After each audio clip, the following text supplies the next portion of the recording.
All right, that was one hell of a journey from checkpoint 4 to 5. Some scary moments. Definitely we'll talk about it in our video that we do. But yeah, finally made it checkpoint 5 and drinking some coffee and having some potato chips and all the other wonderful things that are out here that these great volunteers and all stuff have done for us. But yeah, we're done. Cheers. Welcome to the long-awaited recap of Resting Easy with Chris? and Breezy's first DNF. It should be episode DNF. Episode DNF. Episode DNF. Yes. There you go. Race day. Were you a little nervous before race day? Of what we were going to get into? Yeah. Because until you attempt something like this, I think you have no idea what to expect. I mean, we knew again that it was going to be 11 miles of basically climbing, but what that all entailed, we really had no idea. Even looking through YouTube, there's not a lot on this race. Yes, but that morning we had to be up and out the door at 3:00, caught a taxi to our meeting point to wait for the bus that would take us to our starting point. And that was what, like a 45-minute drive on the bus. Definitely. Yeah. I just remember the day before we had to kind of like reserve a taxi. Yes. Then would come and pick us up at 3:00 in the morning, which they kind of picked us up at 3:15 because he had another. Well, he said 3:15 actually. So yeah, he was there. It was awesome, great. We actually got to the starting point and we were the first people there. And we were like, is this the right place? I wasn't worried about it. He was. Yeah, I was like looking all over the place to see if there was anybody else because I was like, wow, there's really nobody here yet. But eventually people started showing up and then after a while the bus showed up and we got on the bus and headed to the starting point, which, like she said, about 45-minute drive to the starting point. And I think I decided to take a little nap on the way up there. Did you? No. No? You saw the whole way? Mm-hmm. Okay. Well, I decided to take a little nap and I just remember getting almost to where the starting line is and I decided to look out the window. That was probably the worst idea, to look out the window, because it was nothing but a sheer drop off. From when I looked out the window, I didn't see nothing. It was still dark, but all I saw was lights all the way down at the bottom. So I was like, wow, this is just great. This is awesome. And then the bus actually passed the starting point and then had to go backwards in reverse, which was even better knowing that it was a clear drop off on the right-hand side. And I was like, okay, this is fun. We're already going to die before we even start the race. That was nerve-wracking. So we finally get there, get into the starting point, which is a hotel, hotel/restaurant kind of place. And they're roped off, which was our starting point for the 50K, but checkpoint 3 for the 83K. Checkpoint 3 for the 83. So we were there for a while waiting for our start time. At what time was it? Our start time was 6 a.m. 6 a.m. And so we actually saw the first few runners from the 83K come through. Mm-hmm. And then a few minutes before our start time, we had to go outside to the parking area, and it was cold and extremely windy. Yes. Because at this point, I think we were already at over 3,000 feet in elevation. Yes. And then the guy gave the instructions. He actually gave it in Portuguese, English, I think he gave it in French as well. possibly even German. Yeah. There was it was like repeating himself 4 times in different languages, which is quite impressive in itself to know 4 languages to start a race. But the one thing that I did like about the hotel, even though it was kind of blocked off, you couldn't go into certain areas, they had bottles of wine all over on the shelves there. And I thought that was pretty cool because there was actually bottles of wine that were from the 1940s and 30s there, which I thought was actually pretty cool. All dusty, and I was just wondering if there's still wine inside it. Even though I don't like wine, I just thought it was pretty cool. But anyway, we get out, like she said, we get out front, get instructions to start. It's dark, it's windy, it's starting to drizzle a little bit, and then we head off. It's a start. It started off. We start running, and it was right from the beginning. It was uphill. Uphill. The first, I'd say, kilometer was on the road. Mm-hmm. And then you turn off and you start into the trails. Yes. And from there on, it was wet, and you're basically climbing rocks and little mini waterfalls in the dark. Yes. So the first 2 hours were in the dark and in the fog.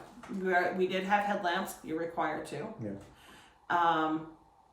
But yeah, the first mile actually we hit at about 21 minutes or so. So that wasn't bad at all. We thought we were doing pretty good. And that was it. And that was it. It started turning bad after that. Well, not bad. It just seemed to be progressing. It was worse. And I think, like she said, it was little miniature waterfalls, rocks, and there were certain areas that were kind of like natural, kind of like stair steps and stuff like that. But then there were some that were definitely, you could see that they were man-made steps. But again, it's raining, it's wet, little miniature waterfalls, it's dark, it's windy, and we're just climbing and climbing and climbing for I don't know how far. I think we finally we got a break around, I think it was probably mile 3. Yeah. Mile 3, almost 4 almost, but it was like, hey, it's a nice little slide, 50 yards of flatland, and then it went right back even up. the downhills were difficult. Oh yeah. There were sections where you were climbing down rocks again, and then when there were the stone stairs, you have to keep in mind that they're uneven, they're wet, and there's ones that were actual like stairs that had been installed, like those graded stairs that had been installed, and they had like just 2 basic like wire ropes on the side of the drop off. You could easily flip over that. Great. It was awesome. Just love that. But unless you're used to that or training in that, it's just, you're going slow. Most of our miles were 40 minutes. And That's when it started going, yeah. But prior to this, I knew it was going to be hard, but I was still anticipating that we could keep a 2 mile per hour pace, and if we could have kept that, we would have hit our cutoff points. Yeah. But then we hit checkpoint 4. which was our checkpoint 1. Our checkpoint 1. Checkpoint 4 altogether, checkpoint 1. And that was about 7.5 miles into the race. Yes. And from the constant battering of the rain and the wind and not being able to see anything and just the rocky terrain that we weren't really expecting as much. I don't know that we weren't expecting it. It's just that we just didn't know. Well, I thought it was more of like, it was going to be like the trails. I thought it was just going to be a flat ground, maybe incline and all that stuff, but it wasn't. I wasn't expecting stairs the whole way. Yeah, and it was just switchbacks of stairs, and you just turn a corner and it just kept going. Yeah. So it took us 5 hours to hit 7. It was basically 12 kilometers to checkpoint 1, and at that point we were already done. Yeah, we were. Because our cutoff was at our checkpoint 2, and we had 6 hours. We had 6 hours to get to that second checkpoint. But we get there. We get to checkpoint 3, and like we said, we just we're done. We want to stop. And there was 3 ladies and 1 guy there, which were one spoke some English, and the rest of them were basically Portuguese. So tell them that we're done, we don't want to go on, and it was a little hard to explain, and they're like, I think it was just point to, how do we get down from here? How, are we going to get a ride to the finish line? Are we going to get a ride back to our hotel? What's the process? And they're all like, well, we don't really have any transportation for you. You can wait around until 4 o'clock, which we'll have transportation for you. Or you can go to the next checkpoint and they will have the transportation for you to get to where you need to go. So we were contemplating. It's like, oh, look, it's only 4 miles away. It was 6 kilometers. 6 kilometers. Okay, there's the math for you. She's better at math than I am. So we kind of looked at each other and said, it's only 4 miles. That's it. That's nothing. We've already done 7. It wasn't that it was that. It was just like I didn't want to sit around for 5 hours. Yeah, true. Yeah. And they didn't have. It was just a little room that just had enough for like their gear and some food, and that was it. It wasn't heated. It wasn't nothing. It was just a little room for people to go through real quick. So I think at that point we were just like, we'll just go. We'll just head out. So we headed out. Yes. And I think if I ever see those ladies again, I will probably give them a piece of my mind. No, it was just the one lady. There was one. She was like, you can make it. You can go. She was like, you got this. You can finish. You can, and stuff.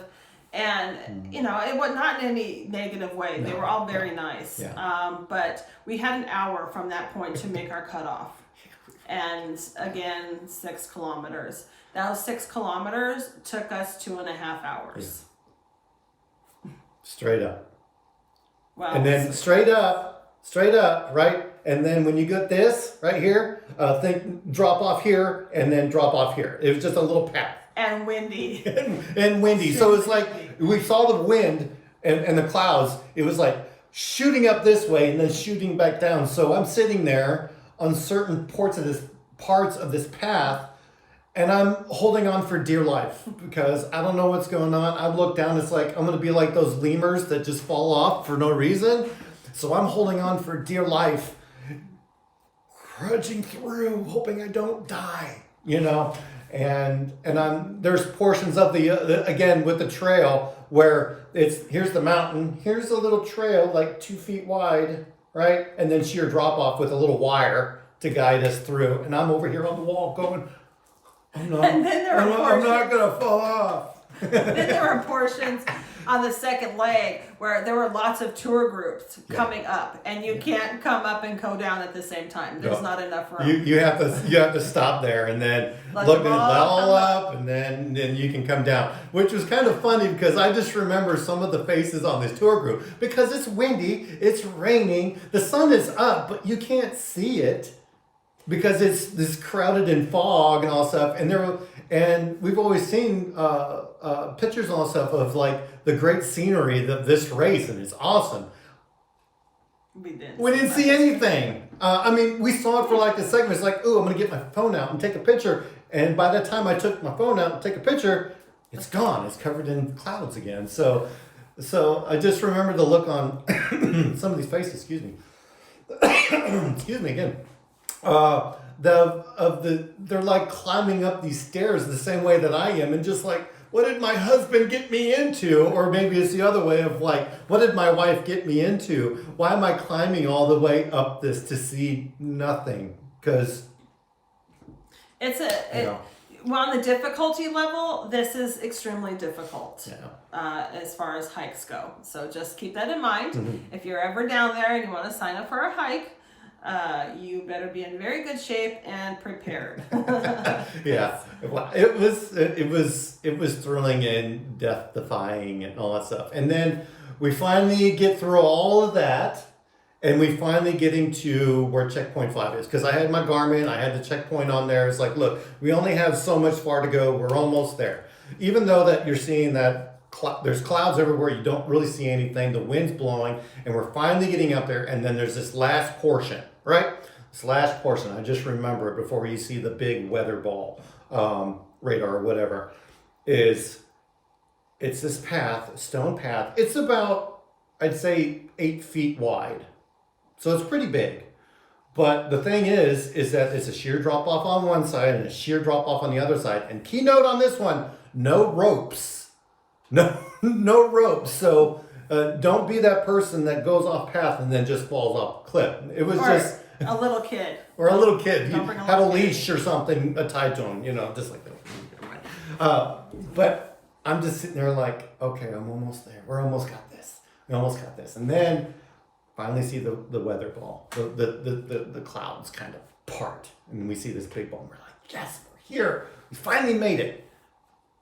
We get inside, and it's a big room. I have, what is it? Chips, soda, candy, snacks, all the things that you could think of. I think the hot meal was spaghetti or stuff like that. And we both roll in, and we're both like this. We're done. We're done. Yeah. We're done. We're alive. We have arrived. We're here. And I don't think they looked at us like we are done. They were like looking at our bibs and saw 50K, and they kind of looked at their watch and went, "You're done. You're done." And we're like, "No kidding, we are done." Because you didn't make the cutoff at all. Yeah. So, and then we get there and go through the stuff, and they take our bibs and cut out the little DNF portion of our bibs. And to me, that was kind of like, okay. It's a little saddening, but that's kind of like how I felt during that portion. But how did you feel when that happened? Honestly, I was fine with it because we did it amounted to about 11 miles.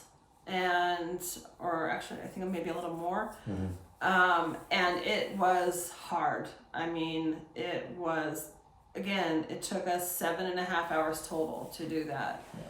And, we tried something new, and now we kind of know, we know what to expect. I think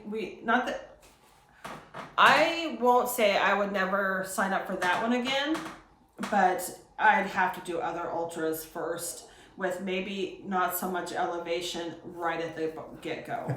Yeah. Because, and maybe some more safety ropes and stuff.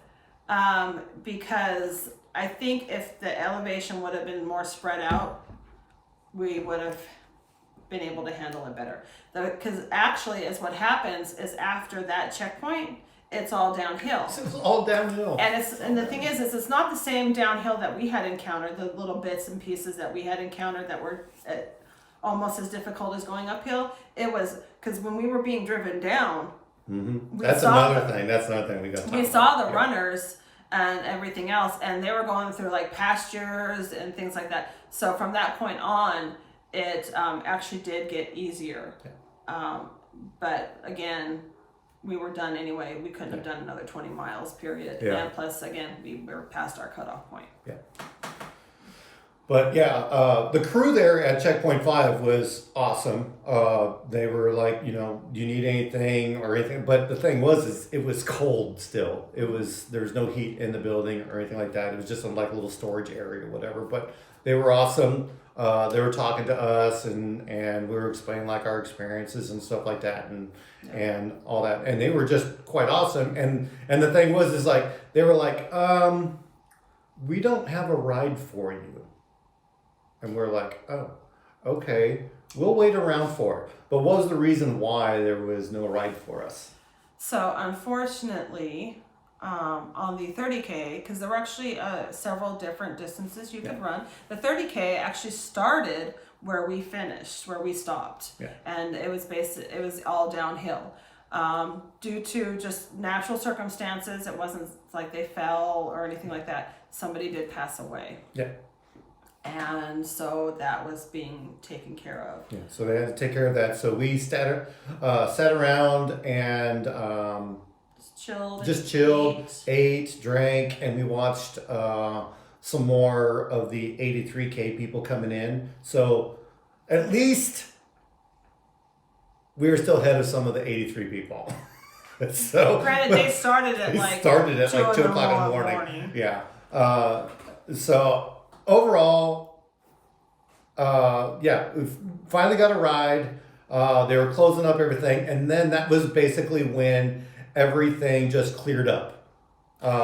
Portion of it. That's another thing, though. Yeah. So the gentleman, the head gentleman that was at that checkpoint, was talking about how this was actually a fluke in the weather. Yeah. Normally, now we know again we're at elevation, and of course it gets especially the wind kicks up at elevation. But he says normally the weather is great. Yeah. During this time of year for this race at that elevation. So It's we just one in got a lucky. million or once in a lifetime event where the race that we are doing for our ultra decided to rain and pour. And you all know that I just love running in the rain. Love it. It's the best thing since sliced bread. But it did clear up real quick. I was getting ready to go take a picture of the landscape, and as I got my camera out and moved over to the edge where it has this big landscape photography and all that stuff portion, as soon as that happened, guess what happened? Fog rolls in. Fog rolls in. So I did not get any pictures. Oh, and to say that, the GoPro died on me right at the very beginning of the race. So I did not capture any footage. I don't have any. No, we did. Well, you had the phone. You the took phone. a couple videos. Yeah, and we got the snaps. birdies. We got these birds that you'll have to put them in. Yeah, I'll put them in. Show video of what it was like, and some pictures that I took or we took on this trail. But finally got our ride, headed down, and I think my ears popped like 2 or 3 times on the drive down to our hotel, which was awesome. We didn't think that they would take us directly to our hotel, but they did. So it was just winding road all the way down. Saw the runners on the way down, and that was it. That was the run. I don't know what other things that you would like to throw in on that. Talk about our goodie bag that we got. We got a shirt. And luckily, it does not say finisher. It does not. That's good. We got that ahead of time when we went to pick up our bibs, and it says Madeira, and it has like some of the. It's a picture of a guy runner on the back. Yeah. But it does not say finisher or anything like that. So it just says Madeira. we can still wear it. Yes. And also in it, they gave us some socks, little Ultra Madeira kind of like sock, which is pretty cool. And that was about it. But these are ultras. Ultras, they're no frills. Yeah, no frills. And yeah, that was about it. Overall, I give it a 2 out of 5 stars. Just because I'm sure I probably would have rated it a little bit higher if it wasn't raining and storming and I would have been able to use my GoPro and everything like that. Would I do it again? Yes, I would do it again. This particular one? This particular one, I would do it again. I don't know. Again, as I said previously, I would definitely have to gain more experience doing other ultras with similar terrain, but work my way up to that amount of elevation and difficulty level. Yeah. I still give it, like I said, 2.5.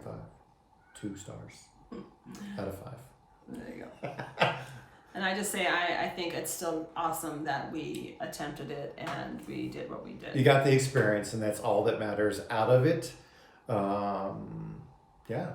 With that being said, do you want to roll this up?